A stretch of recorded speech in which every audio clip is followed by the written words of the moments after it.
Hey everyone, इस video से हम क्लास 11 सोशियोलॉजी शुरू करने जा रहे हैं। Sociology as a subject deal करता है about the study of society. Society जो हमारी है, जो हमारा समाज है, उसके बारे में पढ़ने का चीज़ है, उसके बारे में पढ़ने की जो प्रक्रिया होती है वो हम सोशियोलॉजी में पढ़ते हैं। सोशियोलॉजी हमें बताती है कि कैसे हमारे समाज बदलता है और उस समाज का हमारे ऊपर क्या प्रभाव पड़ता है। हमें सोशियोलॉजी क्यों पढ़नी चाहिए? सोशियोलॉजी इसलिए पढ़नी चाहिए क्योंकि जब हम समाज को पढ़ते हैं तो हम अपने आप को भी पढ़ते हैं, क्योंकि हम इस समाज का एक हिस्सा हैं। और इस समाज को जानना खुद को जानने के बराबर है। कुछ हद तक तो बराबर है। सोशियोलॉजी, साइकोलॉजी, फिलोसफी, साइंस, ये सब जैसे सब्जेक्ट्स हैं, इन सब सब्जेक्ट्स को पढ़ के हमें एक अलग से अपने कैरेक्टर, अपनी लाइफ के एक अलग पहलू को देखने का हमें एक नज़रिया मिलता है। और साथ ही साथ एक फ्रीडम में मिलती है कि हम अपने ऊपर कुछ टेस्ट कर सकें, सोसाइटी के ऊपर कुछ टेस्ट कर सकें, और उससे कुछ जो लॉस हैं जो सोशियोलॉजी में हमने पढ़े हैं वो उसकी पुष्टि होती है। और कुछ लॉस अगर हम बना भी सकते हैं। तो सोशियोलॉजी बहुत इंटरेस्टिंग सब्जेक्ट है, क्योंकि इससे हम सोसाइटी के अलग अलग जो सिस्टम्स होते हैं, अलग अलग प्रोसीजर्स होते हैं, और इसकी हिस्ट्री क्या रही है सोसाइटी की, और कैसे ये चेंज होता रहती है हमारी सोसाइटी, उसके बारे में हम पढ़ते हैं। तो इसीलिए बहुत ज़रूरी है। साथ ही साथ अगर आप यूपीएससी, यूपीपीएससी और जितने भी स्टेट पीसीएस अगर एग्ज़ाम्स जो होते हैं, कम्पिटेटिव एग्ज़ाम्स जो होते हैं, अगर आप उनमें भी अगर होना चाहते हैं तो उसमें ऑप्शनल सब्जेक्ट के रूप में या किसी और तरीके के सब्जेक्ट में आपको सोशियोलॉजी पढ़ना ज़रूरी है। साथ साथ एसेज लिखने में, अगर आप यूपीएससी जैसे एग्ज़ाम्स देने जा रहे हैं तो उसमें जो एसेज लिखने होते हैं, या फिर जो ऐसे कोई ऐसे जीएस का पेपर होता है जिसमें लिखना हो, ओके, तो उसमें भी जीएस रिलेटेड सब्जेक्ट का पेपर जिसमें लिखना हो, लिखने का अगर ज़्यादा काम हो, तो उसमें भी सोशलॉजी हेल्प सब्जेक्ट होता है, हेल्पिंग सब्जेक्ट होता है। चलिए शुरू करते हैं। सोशलॉजी हमारा ये क्लास 11 तो 5 चैप्टर्स हैं, 2 बुक हैं। एक ये हमारा जो इंट्रोड्यूसिंग सोशलॉजी है और एक दूसरी बुक है। तो इंट्रोड्यूसिंग सोशलॉजी में 5 चैप्टर्स हैं। आज हम उसका फर्स्ट चैप्टर जो है उसको करने जा रहे हैं। तो ये जो हमारा चैप्टर है इंट्रोड्यूसिंग सोशियोलॉजी में, ये हमारा फर्स्ट चैप्टर है वो है सोशियोलॉजी एंड सोसाइटी। ये एक इंट्रोड्यूसिंग चैप्टर है, एक इंट्रो दे रहा है हमें किसके बारे में, सोसाइटी के बारे में। सोसाइटी के बारे में एक इंट्रो दे रहा है हमें चैप्टर, कि सोसाइटी क्या होती है, सोसाइटी से हम कैसे जुड़े हुए हैं, हमारे ऊपर क्या इम्पैक्ट पड़ता है और सोशियोलॉजी पढ़ना क्यों ज़रूरी है, इसका ये एक इंट्रो है।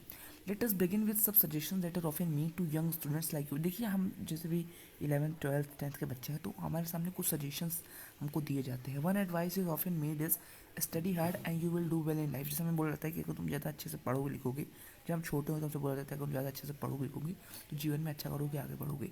The second advice as often made is if you do this subject और set of subjects you will have a better chance of getting a good job in the future. जैसे अभी हम 11th में, हम जो बहुत सारे बच्चे जो आए होंगे 10th से, तो उनको बोला गया होगा कि ये साइंस सब्जेक्ट लोगे, या ये कॉमर्स लोगे, या आर्ट्स लोगे, ये इस सब्जेक्ट में जो तुम लोगे वो तुम्हारे करियर में तुमको हेल्प करेगा, और इस सब्जेक्ट को लेने से ही तुमको सक्सेस मिलेगी, इस सब्जेक्ट को लेने से ही तो अपने जीवन में बेहतर कर पाओगे। तो फिर हमें ये ऐसे ही बोला जाता है। पहले बोला गया कि तुम कुछ भी पढ़ लो, अच्छे से पढ़ लिख लो, तुम अच्छा करोगे ज़िंदगी में। फिर बोला गया कि इस पर्टिकुलर सब्जेक्ट को पढ़ोगे तब तुम ज़िंदगी में अच्छा करोगे। तीसरा हमें क्या बोला गया, as a boy this does not seem a correct choice of subject, as a girl do you think that your choice of subject is a practical one. फिर हमें ऐसे बोला गया कि तुम लड़की हो, क्या तुम्हें लगता है कि तुम्हारे लिए ये सब्जेक्ट ठीक है?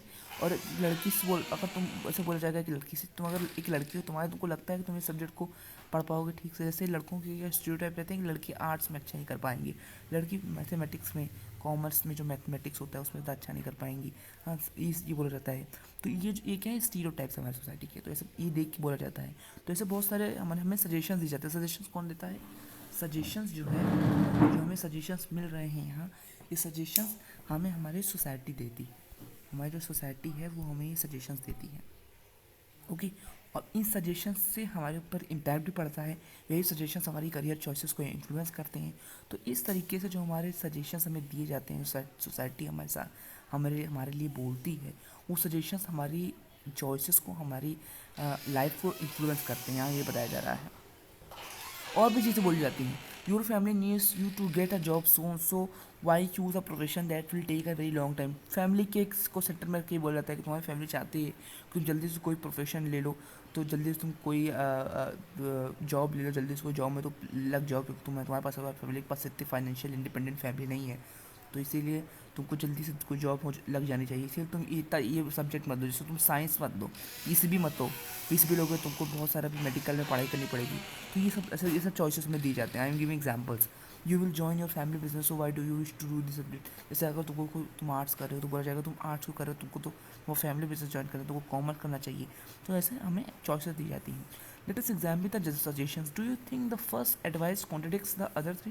क्या आपको लगता है जो पहले में एडवाइस दी गई थी कि तुम कुछ भी पढ़ लो तो तुम ज़िंदगी में अच्छा करोगे, क्या वो और जो तीसरे हमें दी गई ये जो तुम्हें 3 एडवाइस दी गई हैं, पहली वाली कि तुम ये सब्जेक्ट पढ़ोगे तो अच्छा करोगे, दूसरी कि तुम एक बॉय हो या गर्ल हो उसके हिसाब से तुम अपना सब्जेक्ट चूज़ करो, तीसरा हमें क्या बोला गया कि अगर तुम्हारी फैमिली चाहती है कि तुम इस जॉब में जल्दी चले जाओ, तुम ये सब्जेक्ट को क्यों चूज़ कर रहे हो, अगर तुमको जल्दी से जॉब अपनी पकड़नी है कोई।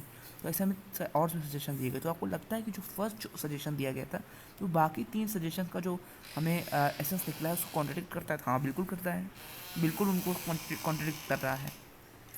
For the first advice suggests that if you work very hard, you will do very well and get a good job. The onus rests upon the individual. The second advice suggests that apart from your individual effort, there is a job market that decides which subject choice may increase or decrease your chances in the job market. अब देखिए पहले हमें क्या बोला गया कि तुम अच्छे से पढ़ लिख लो, तुम अच्छा करो ज़िंदगी में। इसी में हमारे तब बोला गया कि तुम्हारे ऊपर सब डिपेंडेंट है, अगर तुम अच्छे से पढ़ोगे तो अच्छा करोगे ज़िंदगी में। बचपन में हमसे ये बोला जाता है। फिर जब धीरे धीरे हम बड़े होते हैं हमसे बोला जाता है कि इस पर्टिकुलर सब्जेक्ट लोगे तुम अच्छा कर पाओगे, क्योंकि मार्केट में इस पर्टिकुलर सब्जेक्ट का स्कोप ज़्यादा है, इस पर्टिकुलर सब्जेक्ट से जॉब ज़्यादा मिलती हैं, ये हमें बोला जाता है। इसे देखिए तो हमारा जो दूसरा मैं क्या जो हमें सजेशन दिया गया वो किससे डिपेंडेंट है, वो हम डिपेंडेंट होता है कि हमें कौन सी जॉब मिलेगी, हमें कितना हमें सक्सेस मिलेगी ज़िंदगी में, वो डिपेंडेंट है किस पे, जॉब मार्केट में कौन कौन से चांसेस उस पर। थर्ड जो है वो बताता है कि advice complicate the matter even more. Third advice जो पूरा हमें चीज़ें सजेशंस दिए गए हैं उन सजेशंस को और कॉम्प्लिकेटेड कर देता है किसी इंडिविजुअल के लिए डिसीजन लेने के लिए। It is not just our personal effort और just a job market that decides that makes a difference. सिर्फ हमारे पर्सनल एफर्ट से या फिर जो जॉब मार्केट है वो उससी क्या बोलते हैं हमारा सक्सेस, हमारा जॉब में क्या हमारी पोजीशन होगी, ये सब हम नहीं दिखा सकता। एक तीसरा सजेशन जो दिया गया है वो इन दोनों को भी कॉन्ट्रडिक्ट करता है। पहला सजेशन बोला गया कि तुम्हारे पर सब डिपेंडेंट है, दूसरा सजेशन बोला कि जॉब मार्केट में भी क्या स्कोप है उस पर भी तुम्हारा सक्सेस डिपेंडेंट है। हाँ वो तुम्हारे ओके। और तीसरा उन दोनों को भी कॉन्ट्रडिक्ट कर देता है। तो हर एक नया फैक्ट पिछले वाले को कॉन्ट्रडिक्ट कर दे रहा है, पिछले जितने भी उनको कॉन्ट्रडिक्ट कर दे रहा है। जैसे यहाँ बोला जा रहा है कि तुम्हारा जेंडर और किस सोशल बैकग्राउंड फैमिली बैकग्राउंड से तुम आते हो वो भी तुम मैटर करता है, ठीक ना। तो यही सब चीज़ें बताई गई हैं कि हम लोग सब चीज़ हमारे ऊपर नहीं डिपेंड करती हैं, सोसाइटी के ऊपर। सोसाइटी में जॉब मार्केट भी है, हाँ, और सोसाइटी में हमारा जेंडर भी डिसाइड होता है। सोसाइटी की जो परसेप्शन है उसी परसेप्शन से हमारे जेंडर रोल्स, हमारे फैमिली किस सोशल बैकग्राउंड से हम आ रहे हैं उस सोशल बैकग्राउंड से हम आने के वजह से हमें क्या क्या करना चाहिए, ये सब सोसाइटी डिसाइड करती है। Okay, individual efforts matter a great deal but do not necessarily define outcomes. तो इंडिविजुअल एफर्ट जो होते हैं वो अच्छा है लेकिन वो नेसेसरली आउटकम को नहीं डिफाइन करते हैं, ठीक ना। हम क्या करें ज़िंदगी में, हमारे साथ क्या क्या होगा ज़िंदगी में, ये सब सिर्फ इंडिविजुअल एफर्ट जो हम करते हैं उससे नहीं हो पाएगा। जो सोसाइटी करेगी उससे भी होगा, सोसाइटी का जो परसेप्शन होगा उससे भी चीज़ें होगी। हमारे माइंडसेट से सब कुछ नहीं हो जाएगा, सोसाइटी के माइंडसेट से भी सब कुछ होगा। ओके, एक एग्जांपल मैं आपको देता हूँ कि इंडिया में हर 15 मिनट में एक रेप केस होता है। तो वो रेप केस क्या वो जो इंडिविजुअल है वो चाहता है कि उसके साथ है, ऐसा तो कहीं नहीं होगा कि वो इंडिविजुअल चाहेगा कि उसके साथ रेप हो। 0.01% चांसेस भी नहीं हो सकते इसके, 0.0001% चांसेस भी नहीं हो सकते।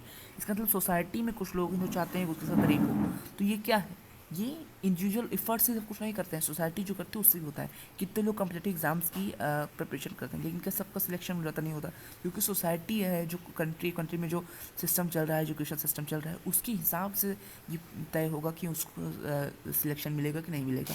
ज़्यादा वैकेंसीज होंगी ज़्यादा सिलेक्शन होंगे, कम वैकेंसीज होंगे तो कम सिलेक्शन होंगे। Okay, as we saw, there are other social factors that play an important role in the final outcome.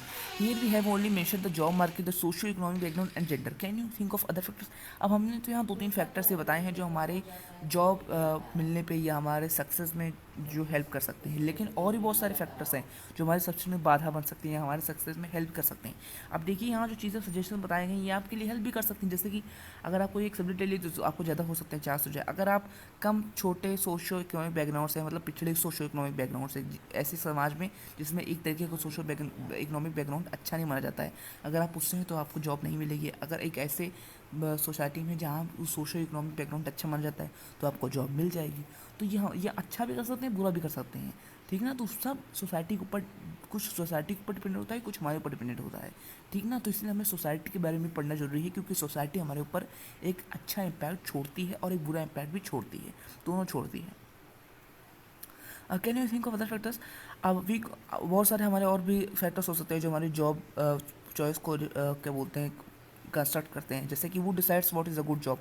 कौन डिसाइड करता है कि कौन सी गुड जॉब कौन सी है? मैं डिसाइड कर रहा हूँ तो क्या मैं इतना एलिजिबल हूँ कि मैं इस जॉब को डिसाइड कर सकूँ कि जॉब कौन सी है?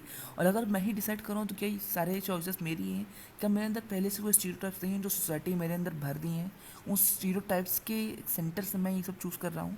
तो वो स्टीरियोटाइप्स कहाँ से आई हैं? डायरेक्टली और इनडायरेक्टली वो सोसाइटी से आई हैं। ओके।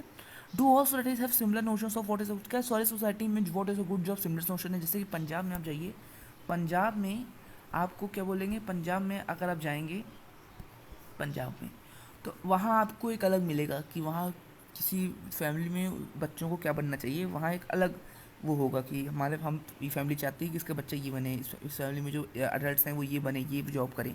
और अगर आप केरल में जाएंगे तो वहाँ और मिलेगा। अगर आप उत्तर प्रदेश में जाएंगे तो बिहार में जाएंगे तो आपको बोला जाएगा एक अगर आप स्टूडेंट से पूछेंगे कि तुम आगे बन के क्या बनोगे, तो बहुत चांसेस हैं कि कोई स्टूडेंट बोले कि मैं आगे बन के आईएएस बनूंगा या आईपीएस ऑफिसर बनूंगा, ये बोलेगा। अगर आप फिर जाएँ, अगर आप पंजाब में जाएँ या किसी और में जाएँ तो शायद वो बोले मैं फ़ौज में जाऊँगा, ठीक ना। गुजरात में आप जाएंगे तो बोलेगा I will become a businessman. तो जो हमारे जो सोसाइटी मेंबर हैं वो भी डिसाइड करते हैं कि गुड जॉब कौन सी है। इज मनी द क्राइटेरिया और इज इट रिस्पेक्ट और सोशल रिकॉग्निशन और individual satisfaction that decides the worth of a job? क्या मनी ही कोई क्राइटेरिया? अगर किसी जॉब में मनी ज़्यादा मिल रही है तो वो जॉब अच्छी है, किसी जॉब में मनी कम मिल रही है वो जॉब गंदी है? क्या मनी क्राइटेरिया होता है गुड जॉब को डिसाइड करने का? क्या पता। और जो रिस्पेक्ट और सोशल रिकॉग्निशन हमें उस जॉब से मिलता है वो भी एक क्राइटेरिया हो सकता है गुड जॉब का। और इंडिविजुअल सेटिस्फेक्शन, हमें लगे कि ये जॉब अच्छी है, ये भी एक क्राइटेरिया हो सकता है कि नहीं? अब जैसे कि अगर आपको मनी ही चाहिए तो आप बिजनेसमैन बनेंगे, लेकिन अगर आपको सोशल रिकॉग्निशन चाहिए, अगर आप बचपन से आपके परिवार में किसी को इज्जत नहीं मिली और आप चाहते हैं कि आपके समाज में इज्जत बढ़े तो आप आईएएस आईपीएस अफसर बनेंगे।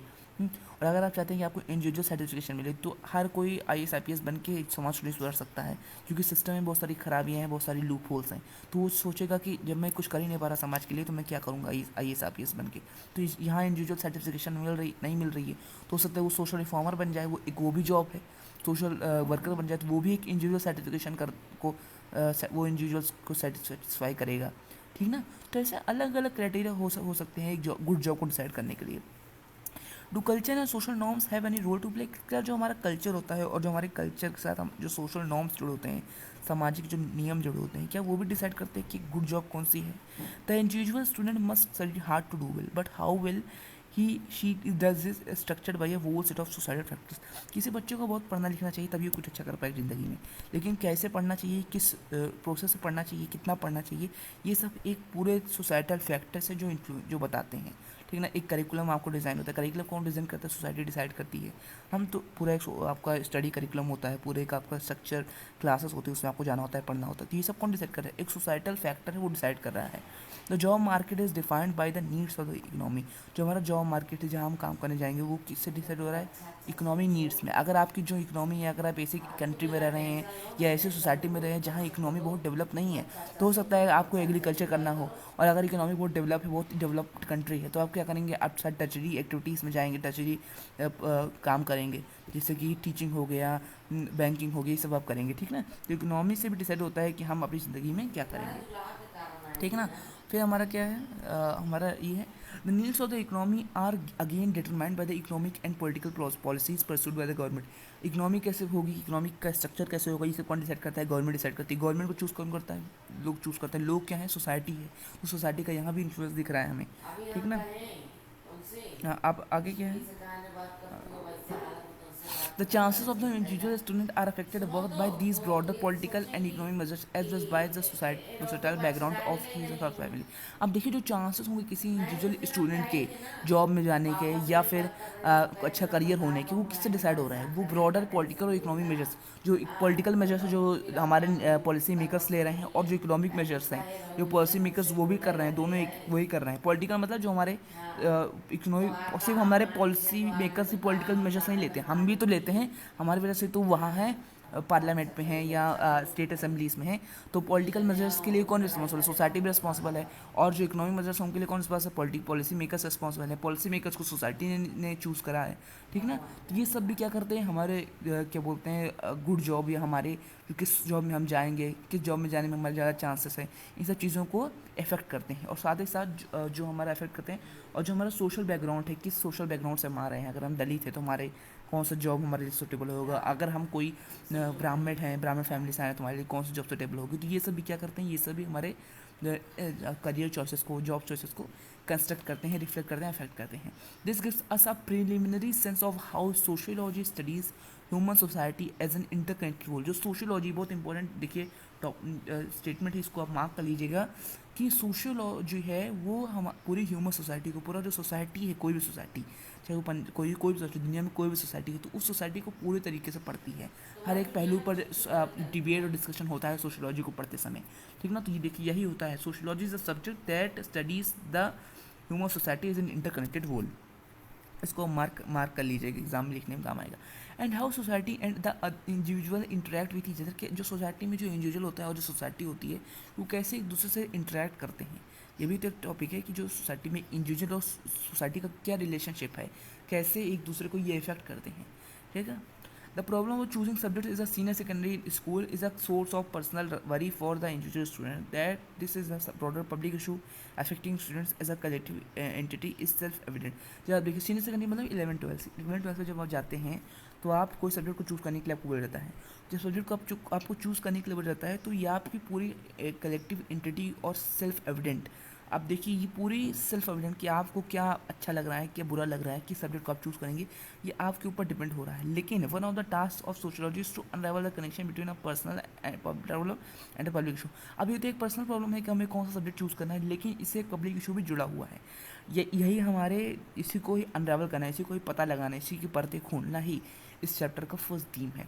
We have already seen that a good job means different things towards different societies. अलग अलग सोसाइटीज़ में गुड जॉब के अलग अलग नोशंस होंगे। हाँ, the social esteem that a particular kind of job has or does not have for an individual depends on the culture of his और हर relevant society. किसी सोसाइटी में अगर कॉबलर होना को ज़्यादा अच्छा माना जाता होगा तो लोग कॉबलर बनने में अच्छा मानेंगे। किसी सोसाइटी में अगर कोई जो अच्छी जॉब करना, टचरी जॉब करना, टीचिंग बैंकिंग को अच्छा माना जाता होगा तो लोग टीचिंग करेंगे। जैसे आज की सोसाइटी में टीचिंग को इतना अच्छा नहीं माना जाता है, अच्छा माना जाता है लेकिन उसको इतनी रिस्पेक्ट नहीं मिलती, इतना रिकॉग्निशन नहीं मिलता टीचिंग को जितनी पहले मिलती थी, उतना अब नहीं मिलता है। अब उतनी जो रिस्पेक्ट है, रिकॉग्निशन है, वो IAS IPS ऑफिसर्स को मिलता है, ब्यूरोक्रेसी को मिलता है, उन सबको मिलता है। टीचिंग को इतना नहीं मिलता। तो हमारी सोसाइटी में अब वो जॉब का जो वो है वो डिग्रेड हो गया उसके लिए रिस्पेक्ट, ठीक ना। तो अलग सोसाइटीज़ के लिए अलग जो जॉब है वो अलग तरीके से डिफाइन होती है हर एक job. Does it mean the society the individual belongs to? Which society does the individual belong to? Is it the neighborhood? Is it the community? Is it the caste or tribe? Is it the professional circle of the parents? Is it the nation? अब देखिए हम एक society में तो रहते नहीं, हम लोग बहुत सारे सोसाइटी में रहते हैं और बहुत सारी सोसाइटीज इंटेंगल्ड हैं। जैसे कि मान लीजिए आप किस तरीके की सोसाइटी में हैं। अगर आप ब्राह्मण हैं तो एक ब्राह्मण सोसाइटी में तो आप हैं ही, ब्राह्मण सोसाइटी में तो आप हैं, आप एक स्टेट में रह रहे हैं, उस स्टेट सोसाइटी में भी आप हैं, आप एक डिस्ट्रिक्ट में रहे हैं, उस डिस्ट्रिक्ट की भी एक सोसाइटी है जिसमें आप हैं, ठीक। आप एक नेबरहुड में रह रहे हैं उसमें भी आप हैं, एक नेशन में रह रहे हैं उसमें भी आप हैं, ठीक ना। एक वर्ल्ड में रह रहे हैं वो भी एक सोसाइटी है, जो सोसाइटी वो भी है। तो किस सोसाइटी को आप बिलोंग करते हैं? क्या वो जो पेरेंट्स आपके हैं, उन पेरेंट्स के जो रिलेटिव्स हैं, अंकल आंटी हैं, क्या वो एक सोसाइटी जिससे आप बिलोंग करते हैं? Second this chapter therefore looks at how the individual in modern times belongs to more than one society. और ये चैप्टर ये बताता है कि एक जो इंडिविजुअल है, एक इंडिविजुअल पे आज के समय में मॉडर्न टाइम्स में एक इंडिविजुअल कैसे डिफरेंट सोसाइटीज़ को बिलोंग करता है। एक सोसाइटी, दो सोसाइटी, कितनी कितनी सोसाइटीज़ को एक इंडिविजुअल जो है वो बिलोंग करता है। ये भी क्या है, ये भी जो वो है वो पता लगाती है। ये सब के बारे में भी ये जो चैप्टर है वो उसकी ये भी एक थीम है। ओके, फिर हमारा क्या है, फिर हमारा है कि और हाँ, and how societies are unequal, और सोसाइटी भी अनइक्वल है, मतलब कि कोई सोसाइटी जो है उसके लिए दूसरे नोशंस हैं, उसमें दूसरे तरीके के सिस्टम्स हैं, दूसरे तरीके के इंस्टीट्यूशंस हैं, और किसी और सोसाइटी में दूसरे तरीके के इंस्टीट्यूशंस हैं। तो ये सोसाइटीज़ भी बहुत अनइक्वल हैं, सारी सोसाइटीज़ एक तरीके की नहीं होती हैं, अलग तरीके की सोसाइटीज़ होती हैं। ठीक ना। द थर्ड दिस चैप्टर, दो थीम्स होंगी। पहली थीम क्या थी? पहली थीम थी कि इंडिविजुअल और सोसाइटी में क्या कनेक्शन है, वो इस चैप्टर में देखा जाएगा। दूसरी थीम क्या है कि जो सोसाइटी है वो बहुत सारी सोसाइटीज़ होती हैं, तो सोसाइटीज़ में कैसे क्या बोलते हैं आज के समय में कैसे एक इंडिविजुअल डिफरेंट डिफरेंट सोसाइटीज से कनेक्ट है, वो एक थीम है चैप्टर की। तीसरी थीम क्या है? This chapter introduces sociology as a systematic study of society distinct from philosophical and religious reflections as well as our everyday common sense observation about society। जो चैप्टर है ये एक तरीके का और इसकी थीम है। थीम क्या है कि हम सोसाइटी को फिलोसॉफिकल और रिलीजियस सेंटर्स नहीं देखेंगे, सोसाइटी को हम एवरीडे जो हमारी कॉमन सेंस है उस कॉमन सेंस को ही थोड़ा बढ़ाकर, उस कॉमन सेंस को और ऑब्जर्वेशन को थोड़ा सा बढ़ाकर ही सोसाइटी को पढ़ेंगे इस सब्जेक्ट से, सोशियोलॉजी से। ये भी एक थीम है चैप्टर की। ओके, रिलीजियस और फिलोसॉफिकल रिफ्लेक्शन को हम तब महत्व नहीं देंगे, हम कॉमन सेंस ऑब्जर्वेशंस को महत्व देंगे। Fourth, this distinct way of studying society can be better understood if we look back historically at the intellectual ideas and material context within which sociology was born and later grew। अगर हमको और अच्छे से society को समझना है तो हम हिस्टोरिकली में जो जो स्टडीज़ हुई हैं और जो आइडियाज़ निकले हैं उस समय की सोसाइटी को स्टडी करके उनको ही पढ़ेंगे। इससे हमें पता चलेगा कि सोशियोलॉजी सब्जेक्ट कैसे ग्रो हुआ है और कैसे आगे बढ़ा है, कैसे डेवलप हुआ, कैसे इसका जेनेसिस हुआ है, इसका डेवलपमेंट हुआ है। These ideas and material developments were mainly Western but with global consequences। जो आइडियाज़ है जिन्होंने अभी हमारी मॉडर्न सोसाइटी को, जैसे 200-300 साल पहले वाली सोसाइटीज़ को क्या बोलते हैं इन्फ्लुएंस करा है, ज़्यादा तो वेस्टर्न थे। वेस्टर्न वर्ल्ड मतलब कि यूएसए, यूके, इन सब जगहों से आए थे, लेकिन उन्होंने ग्लोबल कॉन्सिक्वेंसेस मतलब कि पूरे वैश्विक स्तर पर चीज़ों को अफेक्ट करा है, चीज़ों को मतलब इन्फ्लुएंस करा है। Fifth, we look at this global except and the manner in which sociology emerge in India. फिर हम क्या देखते हैं? हम देखते हैं कि किस तरीके से, किस मैनर में, किस एस्पेक्ट में जो सोशियोलॉजी है वो भारत में इमर्ज हुई है, आगे बढ़ी है। Is it important to remember that just as each of us have a biography so does a discipline. और ये याद रखना ज़रूरी है कि जैसे हम सबकी एक बायोग्राफी होती है, हम सबकी क्या बोलते हैं पूरी जीवनी होती है, अभी तक हमने अपनी ज़िंदगी में जितना जिया है उस ज़िंदगी की एक जीवनी है, जीवनी अगर लिखनी चले तो उसकी भी एक जीवनी है। और उसी तरीके से एक डिसिप्लिन है, एक वो सब्जेक्ट हमने जो अभी तक जिया है ज़िंदगी, वो एक सब्जेक्ट भी रूप में भी तो पढ़ा जा सकता है। हमने अभी तक जो जी है ज़िंदगी से बहुत सारे हमें सीख मिली है, बहुत सारे हमने गलती करी थी उस समय, बहुत सारे क्या बोलते हैं पता चला है कि ये चीज़ें गलत होती हैं, ये चीज़ें सही होती हैं, ये एक सब्जेक्ट रूप में भी तो पढ़ा जा सकता है किसी का जीवन। बहुत सारे लोग पढ़ते हैं, बहुत सारे लोग पीएचडी करते हैं किसी बड़े बड़े लोगों के जीवन पे, जैसे गांधी जी के ऊपर, नेहरू जी के ऊपर, एपीजे अब्दुल कलाम जी के ऊपर। इनके लोग क्या करते हैं, इनके लोग ऊपर लोग जीवनी पढ़ते हैं, इनकी पीएचडी में इनके ऊपर स्टडी करते हैं। ठीक ना, पॉलिटिकल साइंस के स्टूडेंट्स या हिस्ट्री के स्टूडेंट्स पढ़ते हैं। ठीक ना। Understanding the history of a PS discipline helps understand the discipline. किसी डिसिप्लिन की देखिए, जैसे हम अपने आप पे हमको समझना है, अगर आपको किसी इंसान को समझना है तो उसके पहले आपको उसकी हिस्ट्री समझनी पड़ती है। जैसे आप किसी से शादी करने जा रहे हैं, मैरिज होने वाली है, तो अगर आपको दूसरे इंसान को समझना है तो आपको समझना होगा कि इसने अपनी ज़िंदगी में अभी तो क्या करा है। ये भी समझना होगा कि बिना समझे ही उससे शादी कर लेंगे कि उसने क्यों कोई क्राइम तो नहीं करा है, उसकी क्या क्या अचीवमेंट्स रही हैं, क्या क्या उसके कॉन्फ्लिक्ट्स रहे हैं लोगों के साथ, क्या उसके आइडियाज़ रहे हैं। तो ये सब पढ़ने से उसके बारे में आपको और पता चलेगा। वैसे ही किसी डिसिप्लिन को, किसी सब्जेक्ट को पढ़ने के लिए, किसी साइंस को पढ़ने के लिए आपको पता चलना चाहिए कि उसमें कैसे डेवलपमेंट्स हुई हैं। तभी देखिए, आपको जब सेल पढ़ाया जाए, अगर आपको किसी बायोलॉजी में अगर आपको जब सेल पढ़ाया जाता है, अगर आप नाइन्थ में थे, अगर आपने नाइन्थ में बायोलॉजी पढ़ा हो तो आपको पढ़ाया जाएगा सेल या यूनिट ऑफ लाइफ। तो उससे आपको पता चलता है कि सेल के बारे में क्या क्या स्टडीज़ हुई हैं पास्ट में, जैसे रॉबर्ट हुक, हाँ, और क्या बोलते हैं रॉबर्ट ब्राउन, एंड्रयू शील्डन, इन सब के बारे में आपको पढ़ाया जाएगा। ठीक ना। रिचर्ड विर्चो, इन सब के बारे में आपको पढ़ाया जाएगा जिन्होंने सेल के ऊपर स्टडीज़ करी है। उससे क्या होगा, उससे आपको सेल के बारे में पढ़ने में, समझने में और दिलचस्पी मिलेगी और आप उसके बारे में और अच्छे से समझ पाएंगे। ओके, तो यही बता finally the scope of sociology and its relationship to other discipline discussed.